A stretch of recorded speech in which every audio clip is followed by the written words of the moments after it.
Bueno, gente, el debate, la crítica, la libertad de expresión y el escrutinio ciudadano son señales de una democracia sana.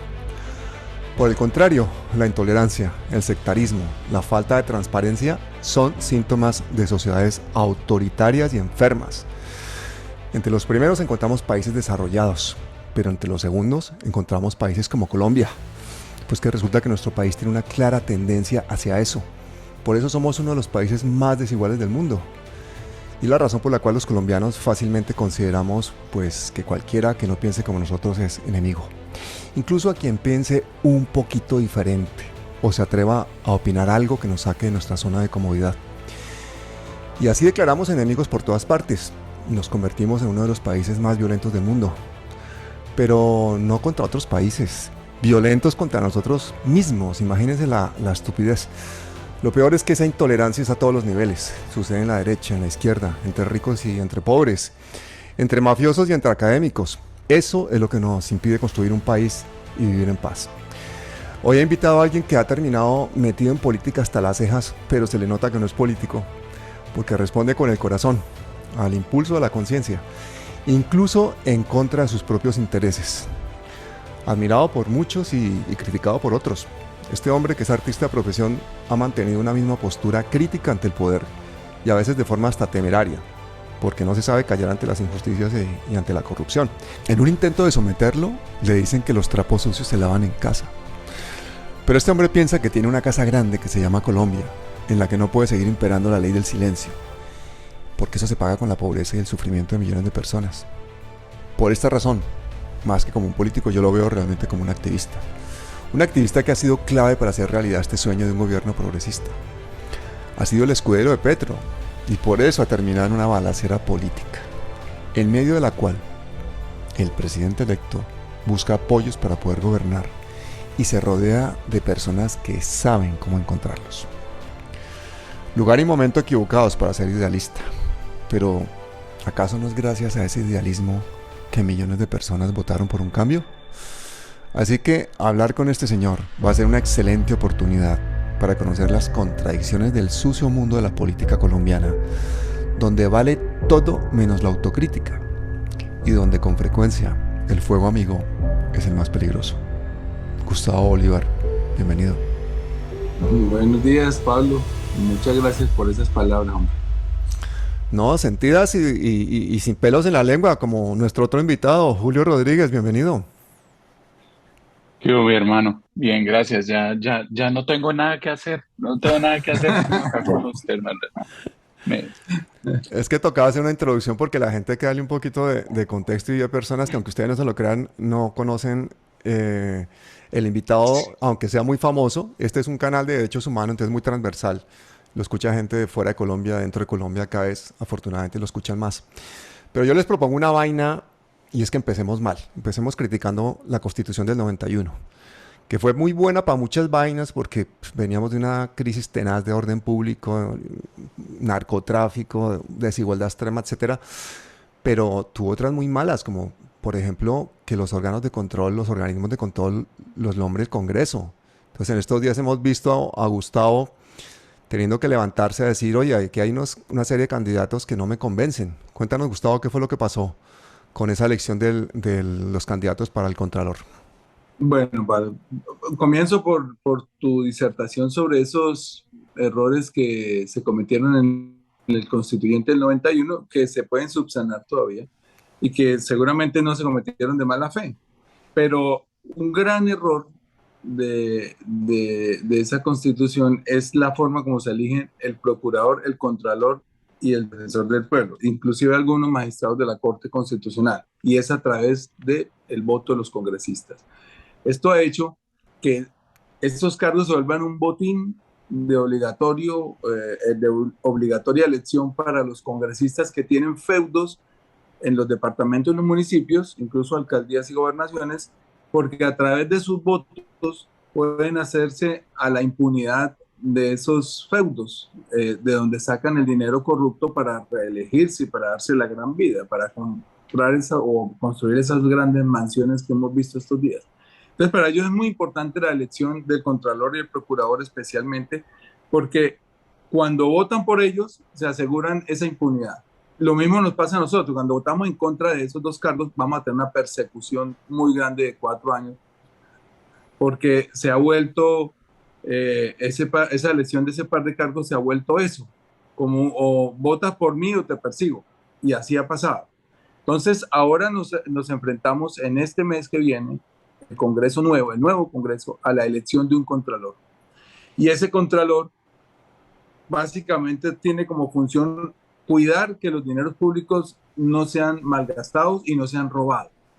Y lo que hemos visto es que en los últimos años, quienes ejercen ese control no es la Contraloría, ni la Procuraduría, ni la Fiscalía incluso, sino los periodistas. Entonces uno mira cómo el caso de Odebrecht lo descubrió fue aquí alguien en Estados Unidos, el caso del cartel de la toga lo descubrió fue la DEA con unas grabaciones que hicieron aquí precisamente en Miami a un abogado y a un exgobernador.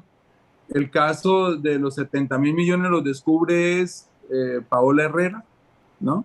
El caso de la ñeñe política lo descubren nuestros amigos Gonzalo Guillén, Daniel Mendoza, Julián Martínez. Y el caso ahorita de este último del robo de los 500.000 millones de pesos lo descubren dos periodistas de Blue, Sebastián Nora y Valeria Santos. Tú no dices, ¿y dónde están los entes de control? Pues no existen, o existen para joderle la vida a un alcalde por ahí de Tibú o no sé dónde, pues chiquito, por ahí que no sea de su cuerda, y entonces dicen que ahí están trabajando. Pero los grandes entuertos, los grandes robos de este país lo están descubriendo los periodistas. Y resulta que estos organismos, entre Fiscalía, Contraloría y Procuraduría, tienen 32.000 funcionarios, que en su mayoría son corbatas que le entregan a los políticos como un botín por haber votado por ellos. Entonces ahorita deben estar organizando los candidatos a Contraloría diciéndole cuántos cargos le dan a cada congresista por votar. Y esos congresistas esclavizan electoralmente a esas personas y es el feudo que van armando para poderse reelegir. Y no vigilan, que es lo peor. Entonces, 9 billones nos cuestan los organismos de control y ni siquiera son capaces de pagarse su mantenimiento, es decir, que descubran entuertos por ese valor. Entonces, por eso es que a veces Gustavo Petro dice, quitemos la Procuraduría, cuesta más de lo que descubren. Y eso no es un exabrupto, simplemente está diciendo, pasémonos a convertirlos en un organismo de lucha anticorrupción. Bueno, en fin, entonces, eso es lo que nos enfrentamos, ya para terminar esta pregunta, que tenemos la oportunidad por fin, en 2 siglos, de elegir un contralor honesto porque somos las mayorías y somos quienes nos presentamos en las elecciones como agentes del cambio, como agentes de la decencia. Entonces, ¿por qué no usamos ese poder que nunca habíamos tenido y que tenemos hoy, que es tener mayoría en el Congreso para elegir un contralor o contralora que no esté atada a la clase política corrupta de este país? Exacto. Oiga, Julio, ¿y a usted qué le parece que uno de esos candidatos que proponen es un tipo que se llama Luis Alberto Rodríguez, que ha sido viceministro de ni más ni menos Carrasquilla? Que este tipo se está haciendo una mansión de $2 millones en Colombia. $2 millones son ¿cuánto? Como 8.000 millones de pesos, no más, 9.000 millones. 9.000 ya. Hijo, 9.000 ya. Y el hombre ha sido exdirector del Departamento Nacional de Planeación, pero espérese. Primer trabajo, empresa privada, ganaba 10 millones de pesos. En el viceministerio ganaba 14 millones de pesos.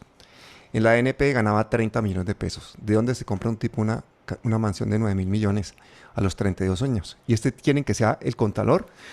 ¿De dónde sale ese tipo? ¿Quién propone ese tipo? ¿Cómo puede suceder esto de esta forma tan descarada y más en un momento estos de empalme? Dos cosas, mire, la Constitución del 91, aparte de esos ítems de los que hablábamos de la elección, que debería ser elección popular, creo, lo que pasa es que esa Constitución nunca se cumplió.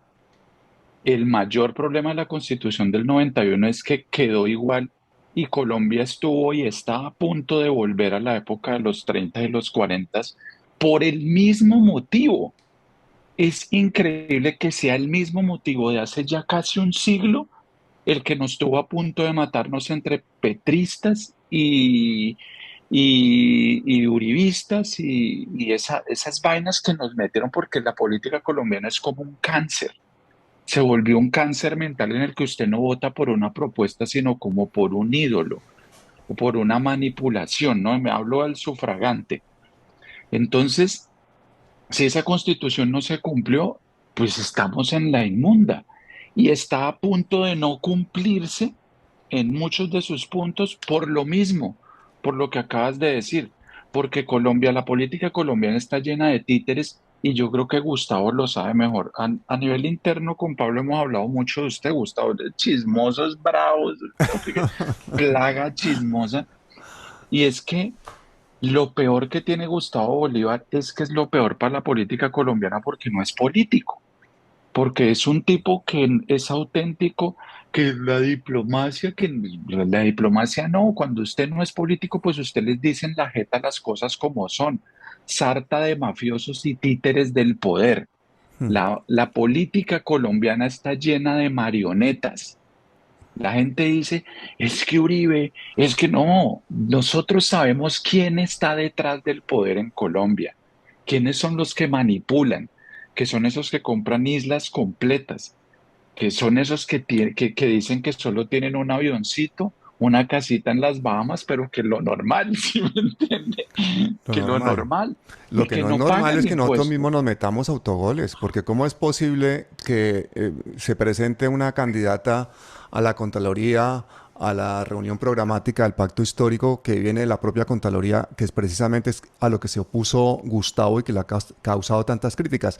Yo sí quisiera que tú nos dieras una claridad en eso, Gustavo, porque ¿cómo es posible eso? Ajá. Bueno, este contralor Felipe Córdoba es un hombre muy cuestionado. Yo le pregunto dónde estaba la Contraloría y dónde estaban él cuando estos robos gigantes que han descubierto los periodistas. O sea, tan sencillo como esto, si esos periodistas no descubren esos robos, estarían ahí y nunca lo hubiéramos sabido. Entonces, ¿para qué el Contralor y para qué la Contraloría? Ya dije para qué es, para el tapen, tapen. Tápele a este que votó por mí, tápele a este que me apoyó aquí, jodamos a este que no me apoyó. Para eso sirven nada más. Entonces, ellos tratan de amarrar una lista donde puedan ganar con cara, con sellos, y la moneda queda parada o se Ujú. queda en el aire, donde sea. Entonces, con este ganamos. Entonces, meten ahí a los amigos. Y ese es el cuestionamiento que yo tengo porque primero se saltaron los criterios de selección que establece la ley, que uno era el alto puntaje, los puntajes más altos en la prueba de conocimiento. Entonces, de hecho, la segunda prueba más alta, el que obtuvo el segundo mayor puntaje de los 20 seleccionados, no estaba en la selección.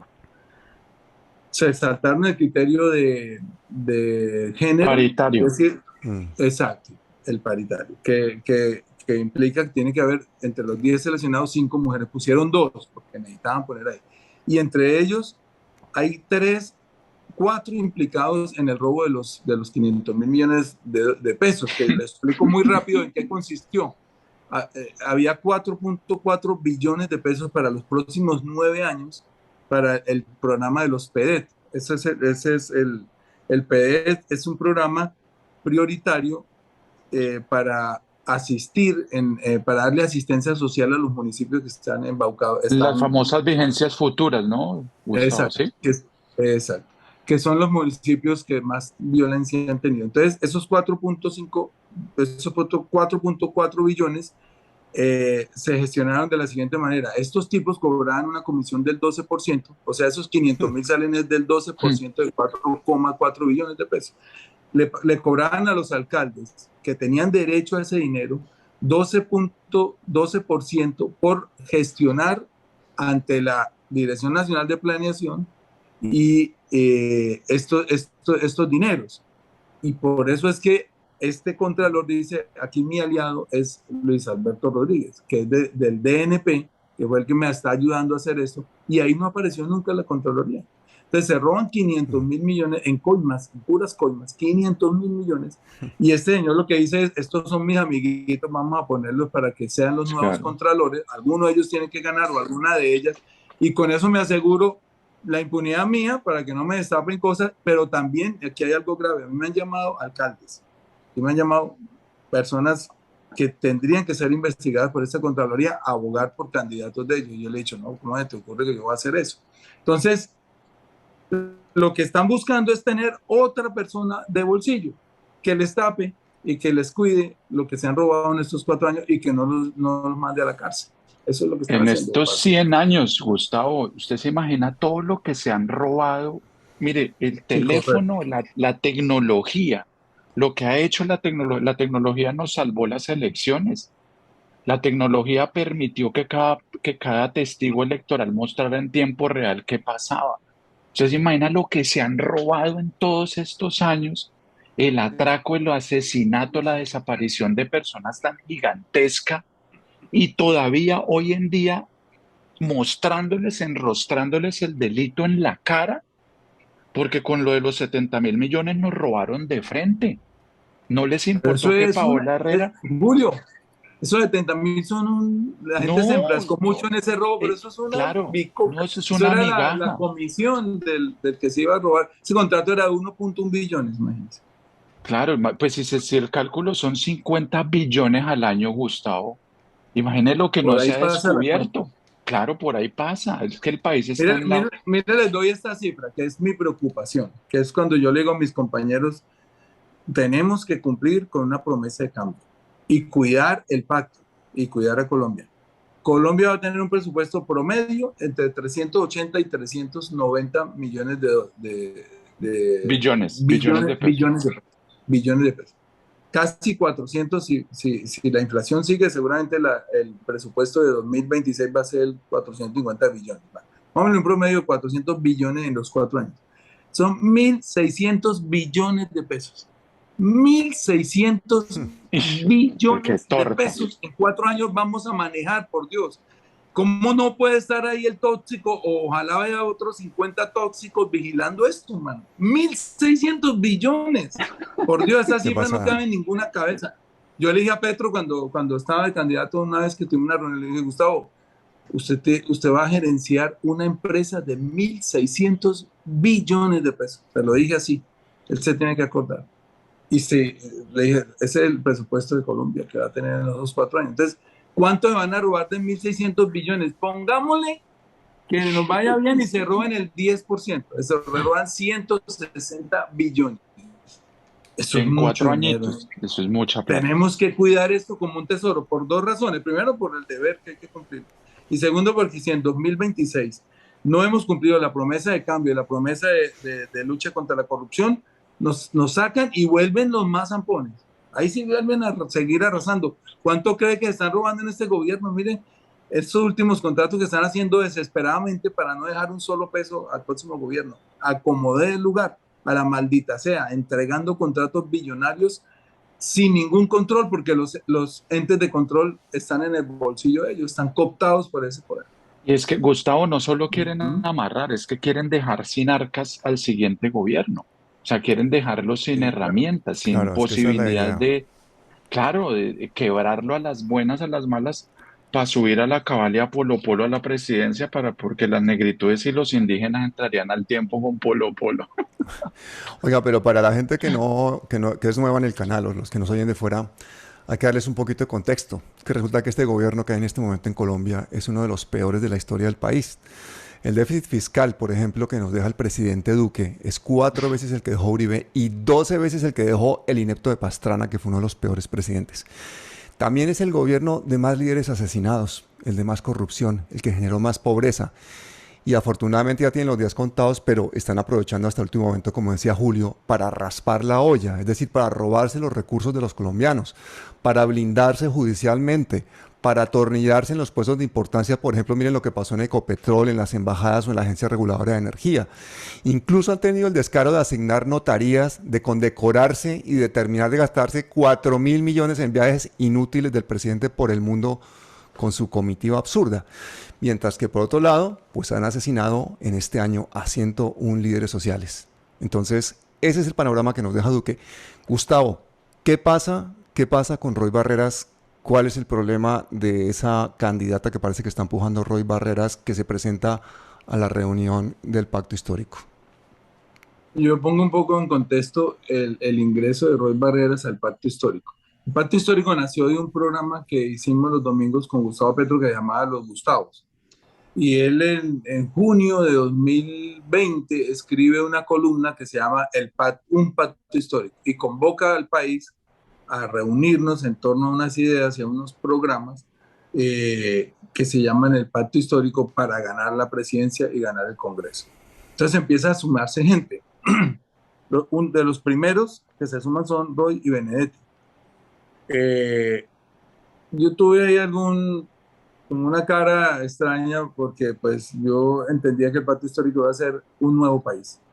Pero enseguida me venden la idea y yo la compro y la apoyo, que Roy Barreras es un hombre muy importante en uno de los ejes transversales de ese programa Pacto Histórico, que es la paz. Nosotros básicamente tenemos 3 ejes ahí, que es la inclusión social, donde entran todos los temas de educación, vivienda, salud, etcétera, e inclusión social.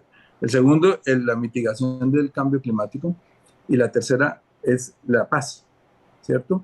Entonces nosotros, a mí me dicen, Roy, importante para trabajar el punto de la paz. Yo digo, totalmente de acuerdo. Y se la ha jugado incluso en el Congreso, en los grandes debates sobre la JEP que impulsó este gobierno para terminarla. Fue un puntal muy importante. Es firmante del acuerdo, estuvo en La Habana, ayudó a recuperar las 16 curules de paz. Y a mí me parece perfecto. Digo, no, Roy es el tipo por acá. Y yo hasta ahí estaba hoy. Pero cuando ya le empiezan a entregar otras funciones distintas, yo ahí donde digo, un momentico, y no, esto no lo tengo que decir por fuera de nuestro hábitat, que es el Congreso. Yo lo dije en la reunión que tuvimos con Gustavo Petro, a los 2 días de haber sido elegido Gustavo Petro presidente, nos reúne a la bancada, y es cuando hace el guiño para que para que Roy Barrera sea el presidente del Congreso. Y yo le digo, con Roy al lado, a 1 metro mío, digo, Gustavo, lo siento mucho, señor presidente, todo el mundo le estaba diciendo, y yo le dije, tocayo presidente, lo siento mucho, pero Roy Barreras no es el cambio por el que votaron 11.3 millones de colombianos, y esto nos va a costar. Entonces, empiezan unas consideraciones de tipo pragmático que yo entiendo, y terminé entendiendo, y hoy vuelvo a entender, y es que obviamente yo no soy el hombre, porque si uno analiza históricamente, las cabezas de lista son los que acceden a la presidencia del Senado. Pero yo no soy la persona indicada para ir a negociar con el Partido Conservador, con el Partido Cambio Radical, con la U, ¿no? Peces gordos del clientelismo. Y yo entiendo esa parte y yo digo, bueno, está bien. Pero ahí Roy Barreras lo tiene más fácil porque él ha militado en todos los partidos, ¿no? Claro, entonces yo entiendo hasta ahí. Pero ya cuando Roy Barreras dice, yo hasta ahí entendí, y yo me callé, y dije, está bien, tiene razón, y Gustavo necesita una gobernabilidad, necesita unas mayorías para que no lo tumben, y eso, vamos con eso, yo pasé la página y tal. Pero ya cuando Roy Barreras sale en una entrevista a decir, cuando le preguntan que cómo va la elección de Contralor, dice, a mí me parecen magníficas todas las 10 hojas de vida y que con cualquiera el país va a quedar tranquilo. Digo, no, un momentico, ahí sí yo me paro, y como dices tú, qué ropa sucia en privado ni nada. Es un tema nacional y hay que tratarlo de puertas abiertas. Entonces ya es cuando ya le digo, no señor, ahí no hay buenas hojas de vida. Ahí hay una manipulación del Contralor Córdoba para ganar con cualquiera de los candidatos que estén ahí. Se saltaron las mejores calificaciones, etc. Y es cuando empiezo a ver esa pelea. Entonces, lo dijo Beto Corral en un tuit, lo dijo muy bien, dice que esto no es una pelea de Gustavo Bolívar con Roy Barreras, es una pelea del viejo país con el nuevo país. Y nosotros le prometimos a Colombia un nuevo país. Tenemos que cumplir esa promesa. Entonces, ahí estamos, dando la pelea, no solo esta, seguramente vamos a tener que dar otras, pero como dijo otro tuitero, dijo, preferible un tóxico 2 horas o 2 días que un ladrón 4 años en la Contraloría. Y es lo que la gente tiene que pensar. Porque mucha gente sí me apoya, pero otros también dicen, pero qué tipo tan cansón. ¿Y qué tal que uno no cansara entonces? Me vine yo de Miami, me fui de Miami, donde tengo viviendo aquí como un paraíso. Nuestra Miami natal. Exacto, dejo yo Miami para irme a luchar por un país, para un cambio de ese país. Me cuesta sangre esa partida. 5 años de persecución, me acabaron las empresas, me volvieron mierda. La verdad, yo estoy a punto de colapsar, me volvieron mierda, la verdad. Para terminar votando por Roy Barreras para presidente del Congreso, no me jodan, no, eso no fui a lo que fui yo a Colombia. Pero una cosa, Gustavo, y lo decía yo un poquito en la introducción de esta entrevista, el problema del sectarismo en Colombia es una cosa que es cultural, que tenemos que erradicar, porque si no podemos hacer autocrítica, entonces ¿en qué nos diferenciamos del uribismo? O sea, si no nos podemos nosotros mismos observar, corregir nuestros errores, depurarnos, ser mejores cada día, entonces, ¿qué estamos haciendo? La Total. gente ha salido inspirada a votar masivamente, yo creo que Yo principalmente escribí por ayer un Francia tweet. Márquez y porque se quería gobernar de una forma diferente. Entonces, yo creo que sí hay que ser consecuente y sabiduría ciudadana, hay que continuarla, pero todo el tiempo, y esa labor que tienes tú de ser incómodo dentro de las instituciones y dentro del poder a los mismos partidos progresistas me parece absolutamente necesario y yo te la agradezco en nombre de muchísima gente. Otros que te critican lo hacen precisamente porque tienen ese pensamiento sectario de que no, pues ahora que estamos todos en el poder o tenemos la posibilidad de gobernar, tenemos que ir todos unidos. Sí, claro que tenemos que ir todos unidos, pero no nos olvidemos que somos seres humanos llenos de defectos, que dentro de nosotros se nos pueden colar otros que tienen otros intereses y que además todos somos susceptibles de cometer errores. Entonces, no criticar lo que sucede dentro del pacto histórico, porque somos todos el pacto histórico, me parece que eso es repetir el uribismo. Yo ayer escribí un tweet en relación con lo que estás diciendo. Y escribí lo siguiente, le dije, no le teman al debate, estoy leyéndolo. El uribismo es un ejemplo vivo de cómo un movimiento muy grande se vuelve trizas y llega al aniquilamiento por falta de autocrítica.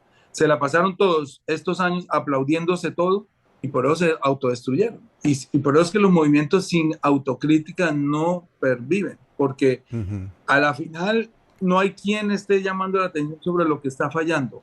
Y si eso pasa con el pacto histórico, en 4 años desaparecemos. Entonces, lo mejor para que la gente esté tranquila, esto no son peleas, son debates que de eso se trata la política. Es que nosotros tengamos una autocrítica y de esa Mm. manera podamos tener una vigencia en el tiempo. ¿Qué dice Julio? No, lo que pasa es que son críticas, Gustavo, que, o sea, mire, la gente que, lo que hablábamos ahorita, la gente que critica a Gustavo por incluso llegar a nombrarle lo de las novelas, es como si, imagine lo que le hubiéramos hecho a Shakespeare en esta época, por haber escrito lo que escribió. O sea, son estupideces lo que hacemos Mm. y no podemos permitir de ninguna manera, yo lo hablaba con Beto, yo le decía a Beto, va a ser mucho más difícil atacarnos a nosotros mismos que atacar al uribismo, porque de lo que nos van a tildar Claro. va a ser de lo peor. ¿Por qué? Porque hay gente colada, porque infortunadamente así se hace la política. La política hay que pensar, lo primero que hay que empezar a hacer es limpiar esa cloaca, esa pacenilla antigua llamada política colombiana. Y hay que empezar a limpiarla por eliminar increíblemente personajes como Roy. Es que en 4 años no puede estar de nuevo Roy Benedetti. No pueden estar. No pueden 4 años haber la misma plaga de siempre. Y le digo plaga porque pues es necesario hacer política con ellos. ¿Por qué? Porque ese tipo tiene esa capacidad, esa posibilidad de unir a todos esos clanes. Porque si no, no se puede gobernar. Le pasa a Gustavo, a Petro le pasa lo mismo que le pasó en la alcaldía, que fue ir a gobernar una ciudad con todo el consejo en contra. Y yo creo que lo que se ha hecho hasta ahorita ha sido inteligente en cierta manera y es en lograr que haya una persona que tenga ese consenso con las mayorías y Roy obviamente ha sido importante ahí.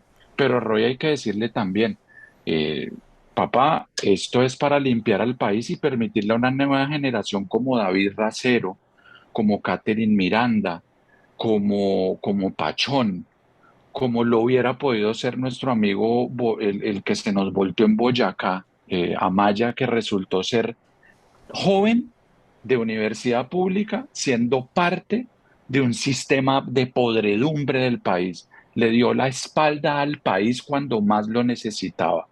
Yo entrevisté con René a Amaya y les juro que yo creía en ese tipo, Mm. como voté la primera vez por Uribe, que se lo he dicho que si es algo de lo que me arrepiento en mi vida es de no haberme ido antes de Colombia y de, no, no mentiras, de haber votado por ese mafioso, por ese asesino, porque yo le creí, porque infortunadamente la política se trata de creer. Si yo voto por Gustavo Bolívar es porque creo en él, Y si a Gustavo Bolívar lo vamos a atacar, que porque no habla como político y porque atacó a Roycito ahorita, pues hermano, la estamos cagando. Pero Ahorita es cuando más tenemos que ser efectivos y ser, no ser intolerantes con nosotros mismos, con los que nosotros mismos elegimos. Esos, esos más de 80 congresistas que tenemos de nuestra parte, tenemos que hacerles veeduría más que a los uribistas, porque ellos son parte del sueño y de la esperanza que tienen millones de colombianos. efectivamente. Yo les voy a contar una confidencia.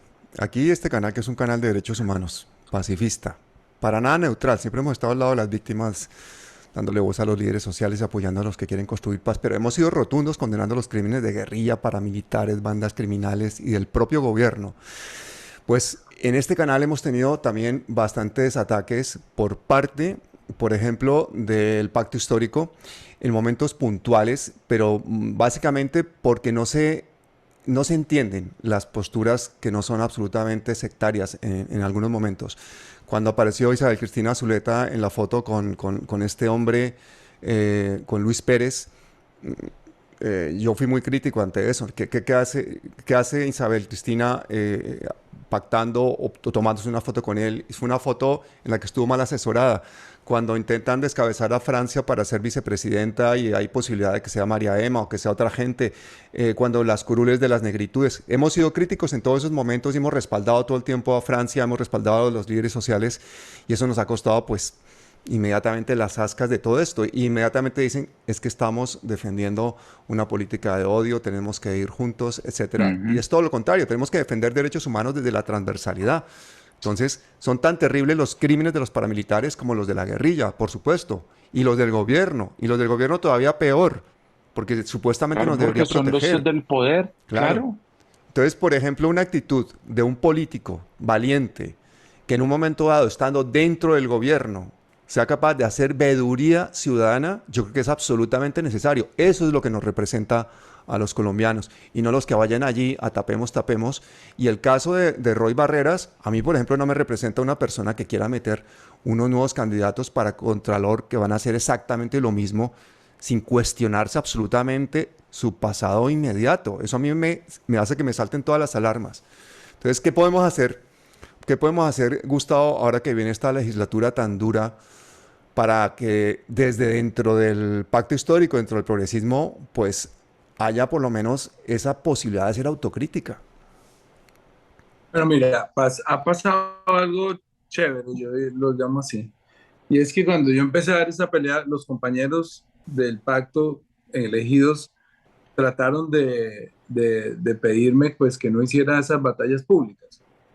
Hoy cuando las he hecho públicas y ellos han visto que la respuesta de Colombia es mayoritariamente positiva, ya se me están acercando a decirme, métanos en esa pelea que nosotros le ayudamos. Le dije, bienvenidos, claro, eso es lo que necesito.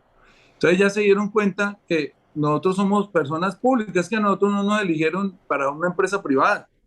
Nosotros Mm. nos eligieron para ser personajes públicos, representantes a la Cámara, senadores dentro de una democracia representativa. Entonces nosotros tenemos que ventilar los programas, los problemas de cara al país, para que la gente también opine y diga, Ajá. mire, a veces, por ejemplo, yo la he cagado y me dicen, Bolívar, la cagó, usted no tiene la razón, entonces me toca retratarme o borrar el tweet, porque es que nadie es perfecto.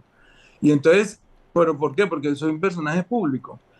En la medida en que nosotros representemos a una ciudadanía tan grande, 11 millones y 300 mil que votaron, más los que no votaron, porque también los representamos, pues tenemos que brindarle a esas personas una transparencia en nuestra gestión, en nuestros debates, en nuestro accionar. Y por eso es que ya el grueso de los congresistas elegidos, que la mayoría son nuevos, y yo entiendo que sienten algún temor de empezar a enfrentarse con unos, con otros, como me pasó a mí. Entonces, yo soy el único congresista de Colombia en la historia al que le burlan un acuerdo, ese acuerdo que están haciendo ahorita de quién va a presidente y quién va a vicepresidente. Es el único en toda la historia que le burlan un acuerdo. Mm.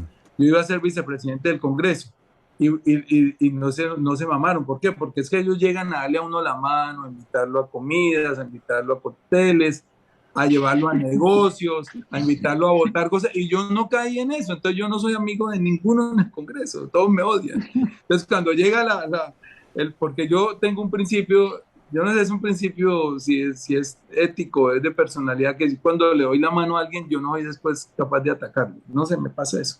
De hecho, cuando yo llego al Congreso, me dice un periodista, Bolívar, que si le toma un café con el presidente Uribe. Dije, no, hermano, dígame que no, muchas gracias.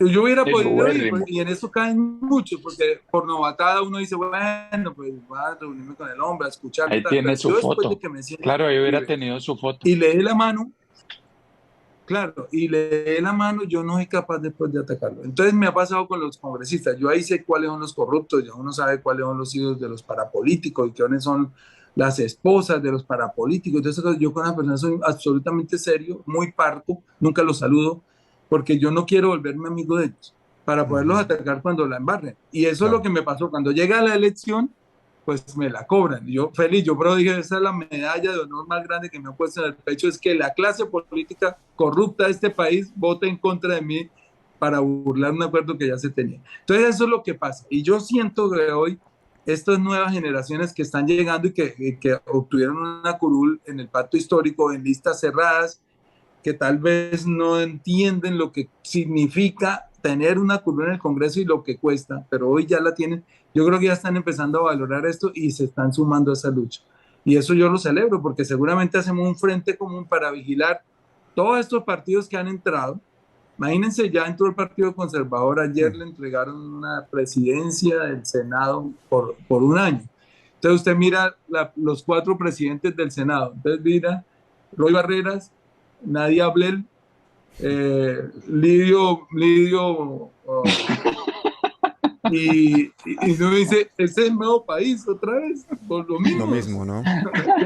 Pero bueno, digamos que por la gobernabilidad vale, pero uno tiene que poder decir algo, aunque sea hacer un chiste con eso, porque si no, Claro, decir, no, sí, claro. mira, el nuevo país son estas 4 personas que van a dirigir el Congreso los próximos años. No, no, no, no, no. O Pero sea, aparte de la coyuntura, yo todos los días pienso qué hay en la mente de Gustavo Petro. Yo, por su trayectoria, por todo lo que le he escuchado, por todo lo que lo he seguido y todo eso, yo estoy seguro que dentro de él hay un sueño de una Colombia en paz, de una Colombia mucho mejor. Estoy absolutamente seguro y aquí le hemos hecho la campaña más fuerte que hemos podido y contra el fraude, y contra Rodolfo y contra toda esta gentuza que quería robarnos la posibilidad de una Colombia mejor. Pero también estoy seguro de que su misma necesidad de gobernar hace que ese pragmatismo pues haya que autoexaminárselo todos los días y que tenga unos límites y unas líneas rojas, ¿no? Entonces yo creo que la labor de toda la sociedad colombiana de participación de aquí en adelante es importantísima. Acordémonos que 11 millones de personas votaron en contra de Petro, es decir, tenemos que hacer una labor de pedagogía social. Entonces la pregunta, Gustavo, para no alargarme más, es ¿cómo vamos a hacer esa pedagogía? Si todavía los vemos a ustedes saliéndole a Semana, los vemos a ustedes saliéndole a todas las emisoras a las que han hecho, pues con millones de suscriptores gracias a todo esto. El día anterior de las elecciones, la portada de Semana ponía Petro y Rodolfo, exguerrillero o ingeniero. Ese tipo de jugadas sucias no está bien ya de creer en los medios convencionales y empezar a apostar por los alternativos para poder permear la cultura colombiana con otros valores. antes de ese punto, voy al que trataste al comienzo, la psicología de Petro hoy y qué está pensando cuando hace todos estos movimientos, ¿no? Yo conozco a Gustavo más o menos bien, fui compañero de pupitre y varios años, tuve la oportunidad de hablar cientos de horas con él y conozco lo que piensa y cómo actúa. Gustavo es un hombre muy inteligente, primero que todo, y es un hombre muy honesto en el sentido estricto de la palabra, un tipo que no le gusta ni la... Yo nunca le he visto en el bolsillo a Petro sacar, yo creo que él nunca ha cargado plata en el bolsillo, no le gusta la plata, o sea, es un tipo que tiene unos ideales muy altruistas, muy fijados en el punto allá arriba, y lo que encuentre por el camino, pues seguramente lo va a obtener, pero él no se desvía del camino. Entonces, pero su amor verdadero es el país. Lo puedo decir hoy sin temor a equivocarme, es la gente excluida. Él tiene una obsesión por sacar toda esta gente del atraso, de la violencia, de la insolvencia económica, bueno, de todas las penurias que están pasando. Ese es su verdadero norte. Y él, para cumplirlo, ha tenido que hacer concesiones. Incluso yo me acuerdo, yo fui del nuevo liberalismo cuando yo estaba joven, en mi juventud, en mi primera juventud, estoy en la segunda. Y, y Luis Carlos Galán tenía ese dicho, o sea, no, es imposible llegar sin untarse.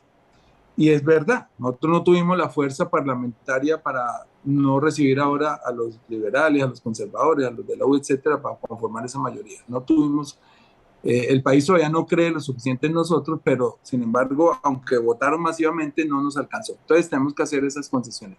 Y para Gustavo Petro es absolutamente importante la gobernabilidad. Él ya vivió en Bogotá, lo dijo Julio ahorita, lo que es ser alcalde sin tener una mayoría del consejo. Le hicieron la vida a cuadros, lo persiguieron, no le aprobaban nada, y él ya tiene esa experiencia. Entonces su obsesión hoy es la gobernabilidad.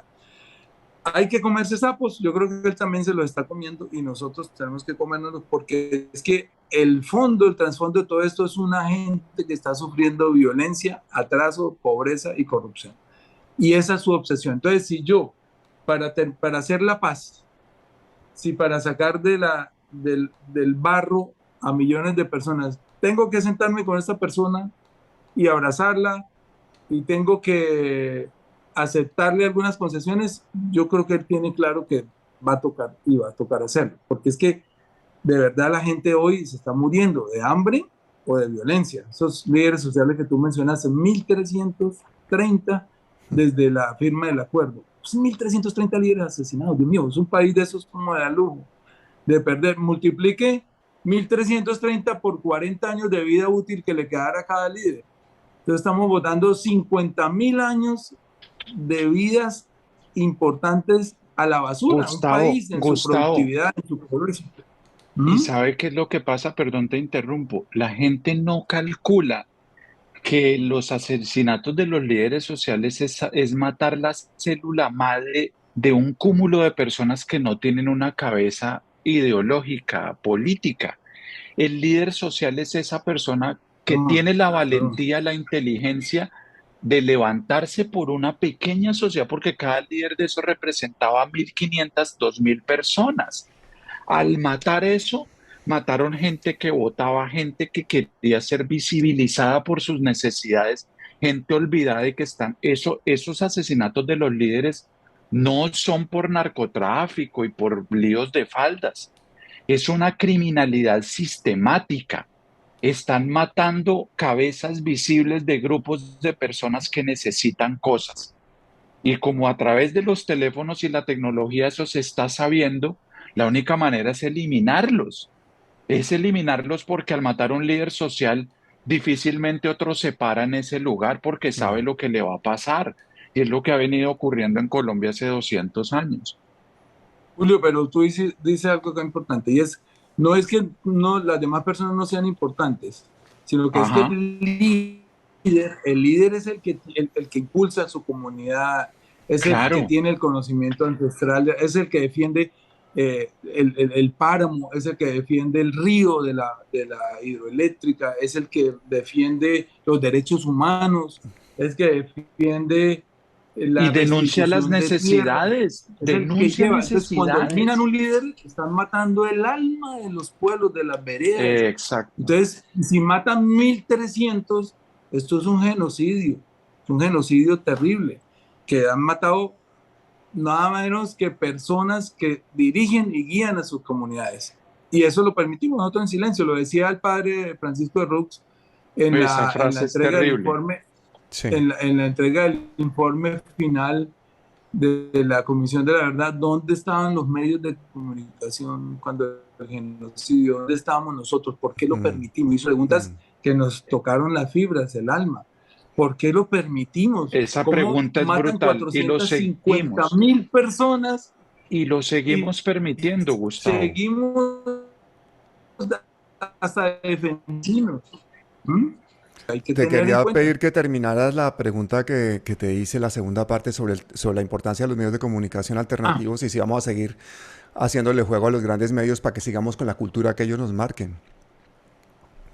bueno, yo, yo uno de los proyectos que tenía si podía ir al gobierno, no puedo ir porque, digamos, si yo salto del Senado al gobierno, voy a tener una muerte política, según las consultas que hicimos, entonces vamos a tener que Ujú. permanecer en el Senado un tiempo.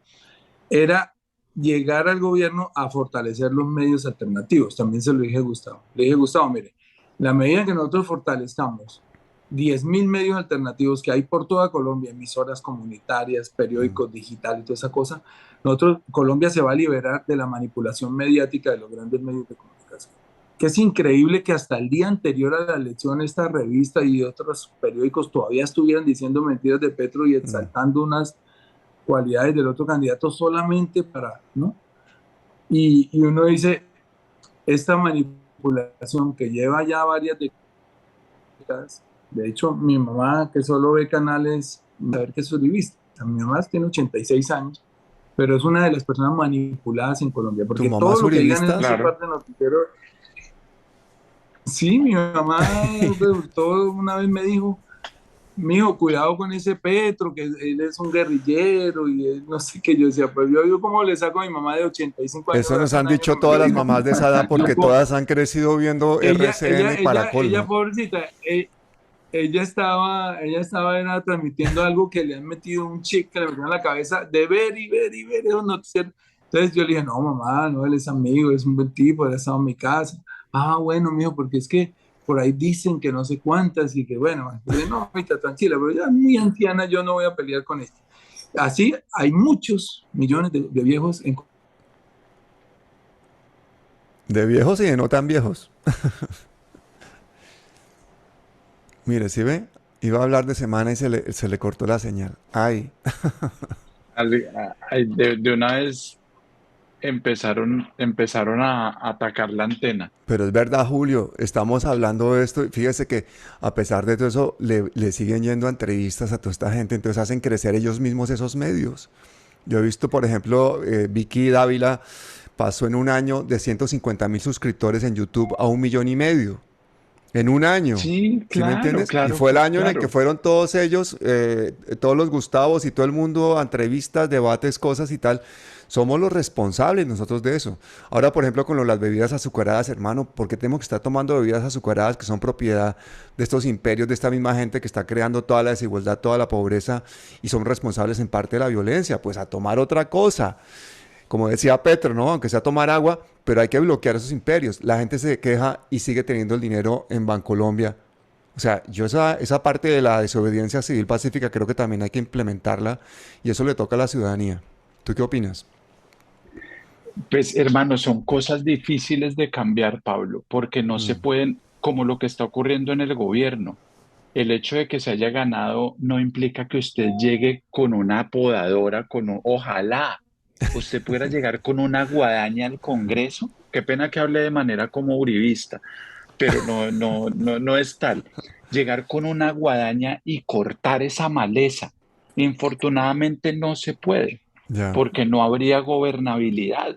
No, lo que hablaba Gustavo ahorita, es imposible tener gobernabilidad sin tener cómo mover esos tentáculos de podredumbre que tiene el Estado.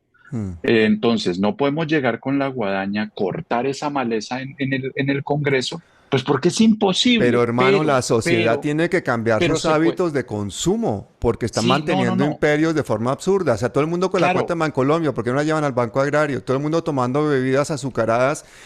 O sea, una cantidad de cosas que podemos perfectamente los ciudadanos en nuestro día a día hacer. No le dejemos esta claro, responsabilidad a los Pablo, que están allá Pablo, pero representándonos. necesitamos educarnos, porque es Claro, que claro, a la gente por encima de todo tiene miedo, que no va a claro. tener miedo de sacar su plata del banco para meterla a otro lado y decir, yo tengo cuenta en Bancolombia hace Claro. como 20 años. Por eso el Sí, cargo de imagínese. ministro, el ministro de Comunicaciones ahora es clave. Yo el otro día entrevisté a Mabel Lara que sonaba o que suena para ministra de Comunicaciones. Mabel Lara ha trabajado 7, 8, 9 años en Caracol y en RCN y no sé, y en Blue y no Claro, sé qué más cosas y tal, pero también ha estado en Noticias Uno.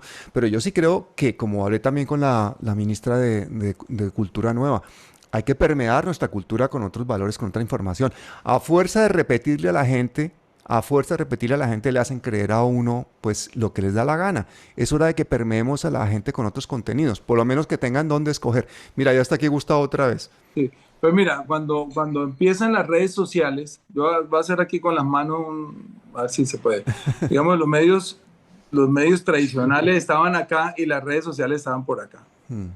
Eso ha ido haciendo así y yo considero que hoy estamos así. Ya, toda la fuerza de los medios alternativos en las redes sociales ya equilibraron y por eso pudo ganar Gustavo Petro, entre otras cosas. Porque ustedes siempre sabían que El Tiempo ponía a los presidentes de hace unos años, después esta revista intentó poner un presidente para tenerlo de bolsillo, que era Rodolfo, y no pudieron ya. Entonces, ¿por qué? Porque se estrellaron con los medios alternativos que ya tienen cierto poder en unión. Digamos, cuando están juntos, todos los medios alternativos ya tienen el mismo número de ingresos a la página que tienen estos 5 grandes medios de comunicación. Entonces ya los equilibramos y por eso hoy tenemos también un presidente alternativo, porque ya la prensa no le alcanzó el poder para manipular a la gente y poderla poner en contra totalmente. Entonces ahí ya hay un triunfo también de los medios alternativos, que lo hemos desconocido y tal vez ninguneado en estos resultados. Uno dice gracias a no sé quién, gracias a no sé cuánta, pero no le hemos agradecido a los medios alternativos, que juntos pudieron romper la manipulación mediática. Y eso es de una importancia enorme. Ahora, si lo seguimos impulsando, si les damos un impulso en este gobierno, voy a trabajar para eso, de repente presentemos una ley, pues seguramente ya va a desaparecer la manipulación. Y los demás medios que seguirán existiendo, los medios grandes, pues ya no van a tener el poder suficiente para cambiarle la ideología a todo un país, para poner a pensar a todo un país como el dueño de ese medio quiere que ese país piense, o sea, como mi mamá. ¿Sí? Que cuando se iban a posesión, cuando yo me iba a posesionar, otra anécdota, cuando yo me iba a posesionar, hermano, usted se va a echar de enemigo hasta su mamá después de este programa. 2018, mijo. No, pobrecita, no, estoy poniendo, yo la pongo de ejemplo de ella porque hay muchas mamás así. No, mi mamá es igual. Porque me cuentan que se van a posesionar unos guerrilleros, lleves este escapulario mío por si le hacen algo. ¿Ustedes sí me entienden? Así hay millones de personas engañadas.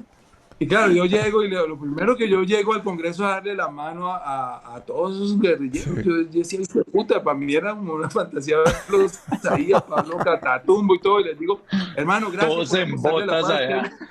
Qué maravilla que estén acá, les digo yo, porque claro, yo no los conocía. Y entonces, cuando sale esa foto de yo dándole la mano a los exguerrilleros, pues mi mamá me dice, mijo, pero no le hicieron nada. Yo, no, mamá, ya la apostaron a la paz, ya se desarmaron. Y me toca explicarle por qué nacieron en los años 60, bueno, etcétera. Es una locura que tiene que ver con la pedagogía de la que hablabas ahora, Pedro. Pues hagámosla entre todos y rememos.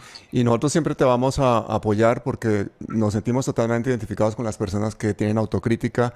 Tú has sido muy noble. Oiga, recuerdo en alguna época en que, por ejemplo, cuando fueron a la reunión con el registrador, que tú dijiste en un trino, lo que sea, mira, no, sí, ya fuimos al registrador, ya nos dio las explicaciones, ya está todo bien, van a dejarnos ver el fuente, no sé qué tal, el código fuente. Y nosotros llevábamos meses trabajando con Lucho Espitia, con Kate Benavides y con un montón de gente expertas en fraude. Inmediatamente salimos a decir, no, eso no es así, les van a dejar solamente ver datos consolidados. Porque él me confundió. Claro, los confundieron, pero los confundieron a ustedes, los confundieron las de Fuerza Ciudadana y a todo el mundo. Claro, el tipo me muestra una sala donde están todos los computadores y dice, cada computador es para un partido que van a poder auditar. Entonces yo salí feliz, porque es una lucha mía también, la lucha. Y le digo a todo el mundo, ya podemos auditar. Y resulta que nos dejaban auditar era el software de consolidación de datos, que ya es donde llegan los otros datos corruptos. Pero vea esa nobleza, Julio, vea la nobleza de este hombre. Él sale y reconoce su error y inmediatamente da vuelta atrás y se pone a hablar con Lucho Espitia y se pone a hablar con todo el mundo y salimos a la lucha para no dejarnos robar las elecciones. Eso es nobleza. Imagínese un político de los de ego, el berraco, que diga, no, eso es así, vamos para adelante. No. Pero te digo que aquí uno se la embarra y sale y rectifica. Y yo le voy a contar aquí un secreto. Muy difícil. Yo no cuento esos secretos porque la ropa... No hay nadie oyendo, tranquilo, este canal no lo ve nadie. Pero ya tú dijiste que la casa es Colombia. Tomás Gregg nos mandó a ofrecer plata. A mí me mandó a ofrecer plata No jodas. y yo no la ¿En recibí. quién? Toma Gregan Sí, para las Sons. campañas, pero digamos, Ah, dentro de las... Es muy normal, ellos le dan plata a muchos políticos para sus campañas. Y obviamente se hacen al silencio de esos políticos. Cuando a mí me llegó la persona a decirme, mire, que demandan a ofrecer esta plata, yo le digo, pero ¿por qué? Si yo soy crítico de ellos, dicen, no, que ellos le dan a todos los políticos. Le digo, dígale que no, porque si me Mm. roban las elecciones voy a salir a molerlos. Y yo no les recibí, eran 500 millones de pesos. Yo no Uy, les recibí. hermano, pero eso es gravísimo. Sí, Eso es no, porque gravísimo. no, pero es que eso es lo que ellos dan Mm. a muchos congresistas. De hecho, en mi libro Nido de Ratas contaré que dentro de nuestro grupo hubo 2 o 3 personas que recibieron ese aporte. Mm. No voy a contarlo hoy porque se me desata aquí otro escándalo No va a salir enemigo de Roy, de su y etcétera. mamá, de Pero yo Toma tengo que Gregan contarle Sons. Grave, grave la entrevista. oiga, y Gustavo, yo yo quería salí y lo primero que salgo yo cuando me ofrecen dinero es a decir, ojo con esta empresa, porque y usted ve mi suite hasta el último día y era boleándole a Thomas Greganson. Sí, sí, ¿Por sí, qué? sí, sí. Porque estaba feliz porque no le recibí plata. Yo podía hacerlo, soy libre. Ustedes Ujú. se imaginan la importancia de lo que es la transparencia. Es eso. Puedes Sí. decir uno, mira, le rechazo este dinero a esta gente y en unas circunstancias económicas difíciles que tengo yo hoy porque esto me estaba arruinando ya Mm. la política. Sin embargo, yo digo, muchas gracias, dígale que no y listo. Después me vuelven a insistir, yo no. Me dicen, ya fulano, fulano y fulano recibieron. Yo le digo, no, esos son ellos, yo no. Claro. Entonces, la libertad que puede tener un político cuando rechaza un aporte, en este caso no era un soborno ni nada, porque yo no le estaba dando un contrato a ellos, sino era un aporte para la campaña, que no es ilegal. A nosotros también nos han llamado aquí a Palabras Mayores a ofrecernos ser parte de una gran cadena informativa y ser Palabras Mayores, pero en toda esa Claro. cadena, pero limitando los contenidos y también, por supuesto, con dinero y con cosas. O sea, y cuando no ha habido coacciones, pero que ha no habido digan la amenazas, pero verdad, eso nos que pasa a no todos los digan la alternativos, verdad. yo creo, ¿no? ¿Ah? No, no, y eso es lo lindo de poder decir, no, no tengo precio, No tengo precio, no tenemos precio. punto. No Y tenemos puedo precio y dormir somos tranquilo, incómodos, a ¿no? mí, Y luego dirán, no, ese es el lenguaje del odio. Usted lo que está haciendo es más crispación, más polarización. Realmente estás defendiendo derechos humanos o una política limpia y la forma de rápidamente quitarte el medio es decir, no, usted está sembrando odio. No, no es odio, no es odio. Yo no soy de la política esa de perdonar indiscriminadamente. A mí me parece muy bien sentarse, tomarse la foto, darse la mano y tal, pero señor, la justicia tiene que pasar por delante de todas estas personas que han Claro. cometido crímenes en Colombia. No puede ser que ahora toda esta gente quiera hacer poder simplemente para salir impune de todo eso, ¿no? ahí también salía a decir algo de esa foto y bueno, ay, pues que estaban diciendo, sí, yo entiendo, pero las víctimas también merecen un respeto Sí. y del día de la entrega del informe final estaban ahí en el salón del Teatro Jorge Eliezer Gaitán y uno ve ese dolor todavía que está vivo ahí y bueno, vamos a trabajar por ellas. Así nos abracemos con el victimario, hay una justicia que tiene que operar y hay una JEP que tiene que operar, ¿cierto? Y Sí. bueno, pues Pablo, esa es la lucha, yo les agradezco porque la verdad uno a veces se siente solo y ya ver que hay No. más gente. Hoy me escribió, por ejemplo, Sergio Fajardo, que yo nunca había tenido con él Sí. ningún contacto, nunca hemos sido amigos, y hoy ya lo vi en ese celular que estoy transmitiendo, me amanezco y dice, Gustavo, veo su lucha que está dando, especialmente contra la corrupción en la elección de los entes de control, y quiero decirte que cuentas con mi apoyo. O sea, mucha gente de mi movimiento no me ha escrito ese mensaje, y esa persona que yo incluso la he atacado en el pasado, hoy me escribe ese mensaje. Entonces, Claro. ya Claro. siento que no estoy solo. Entonces me parece un No, y el respaldo bien tiempo bonito. te va a dar la razón porque es que la verdad se impone al final. El tiempo te va a dar El la tiempo razón y Sí, porque son semana. demasiados millones El de tiempo personas y con un mismo semana. sueño, ¿no? exacto. La paciencia ya uno la aprende a cultivar acá en esto. Cuando le echan a uno una calumnia y uno sabe que no es así, que le están diciendo una cosa y uno dice, bueno, paciencia, respiro, muestro las pruebas y ya lo desmonto. Y eso se demora días, pero lo que le pasó a Oiga, Gustavo con Gustavo, la... Cuéntelo Tengo usted. una pregunta. ¿Qué posibilidad hay de que la directora de Noticias Uno pueda tener un cargo en el Ministerio de Comunicaciones? Ah, eso sería hermoso, sí. Sí, no, no lo sé, pero uff, Cecilia sí merece muchas cosas. Pues no sé si Sí, ellos estén también, muchos periodistas se han mantenido como al margen del poder precisamente para tener esa independencia sí, sí, sí. y yo creo que ella debería mantenerse ahí, pero Pero pues fíjate no que sé. también muchos activistas han dado el paso y han aceptado, por ejemplo, mi amiga Carolina Corchora, ministra de Sanidad, no encuentra a nadie mejor para desempeñarse en ese cargo. No, Y fíjate que la perfecto. confirmación de que es la elección correcta es que las EPS están que no saben qué hacer, ni qué ofrecer, ni qué prometer. Claro, no Están hayan todos para dónde molestos, ¿no? agarrar.